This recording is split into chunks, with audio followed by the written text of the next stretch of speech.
Today's goal is to express logarithmic expressions in different ways.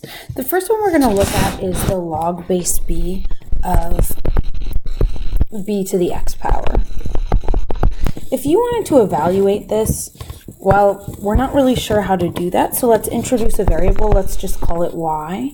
Then if we're rewriting this expression as an exponential expression, then we have b to the y power as b to the x. So of course x must equal y, which takes us back to our original expression. Then the log base b of b to the x is equal to y, which is just x. Well, that makes sense. Exponential functions and logarithmic functions are inverse functions. So you can think about the b's as canceling out in the sense that when you take log base b of b to the x, that's the same thing as just the expression x. Which brings us to our next expression.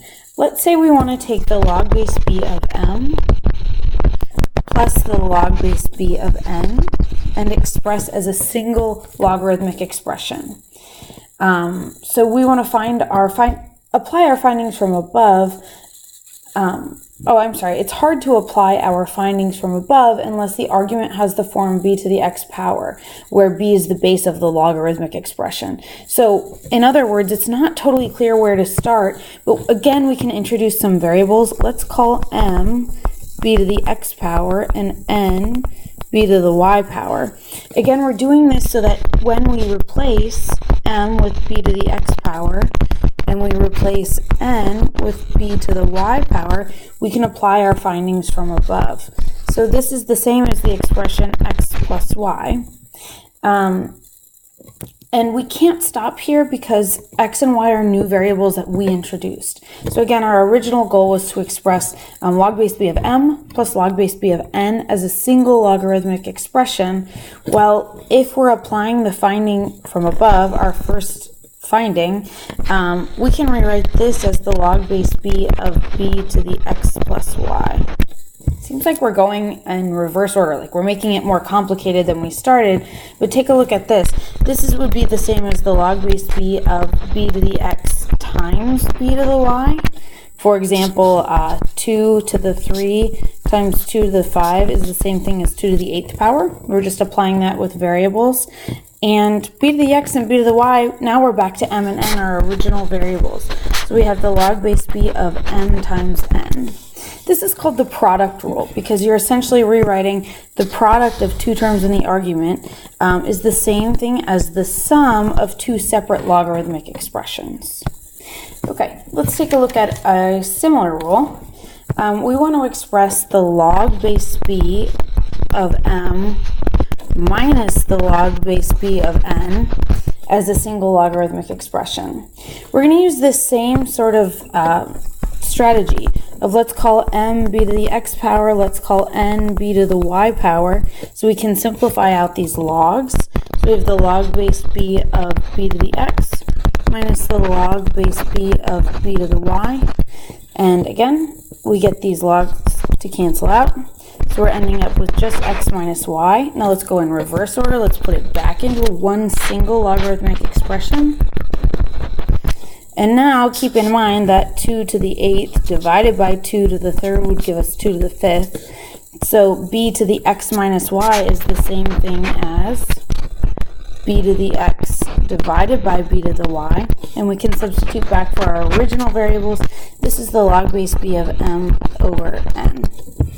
So interestingly enough, you can rewrite the quotient of an argument as the difference of two logarithmic expressions. So that's why we call this the quotient rule. Now, you're thinking to yourself, I know my exponent rules, I know the quotient rule, I know the product rule, the product rule, and then the third rule, of course, is the power rule. So let's take a look here. What effect will an exponent p have on the expression log base b of m to the p? That is, like, how does the power rule come into play? Again, let's say that m equals b to the x,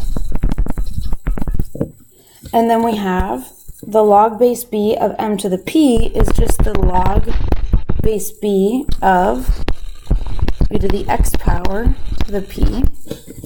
and the log base b of b, these guys are going to cancel out. So we end up with xp. And x, well, if we said that m is equal to m is equal to b to the x, this is true, of course, if the log base b of m equals x.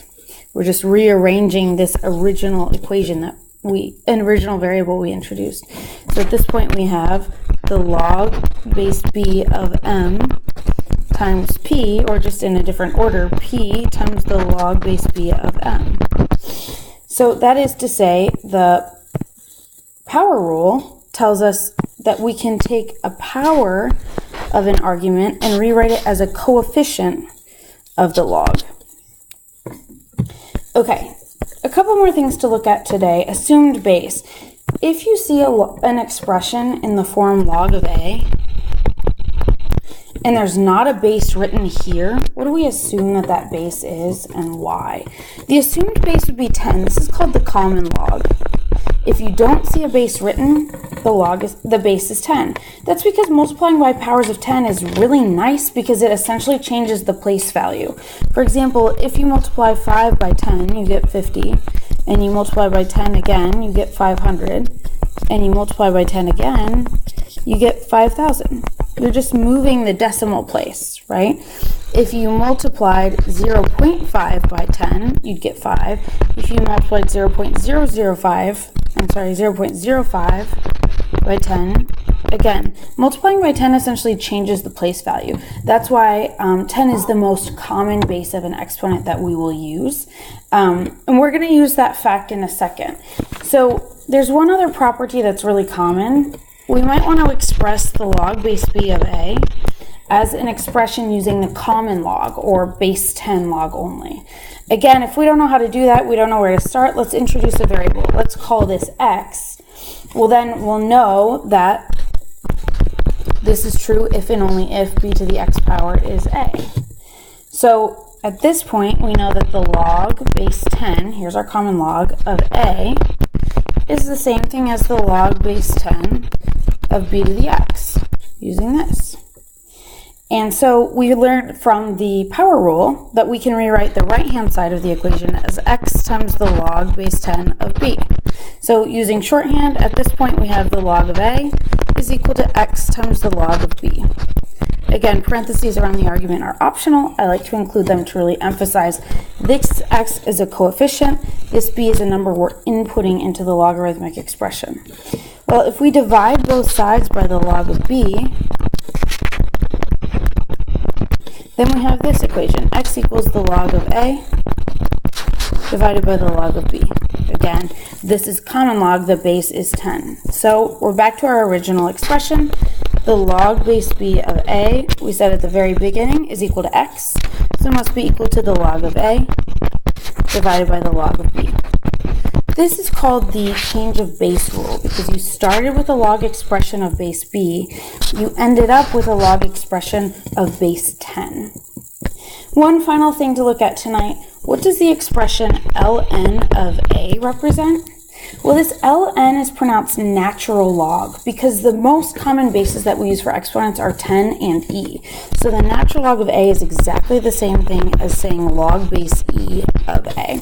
This notation is far more common because it's a shorthand since using the exponent e is so common.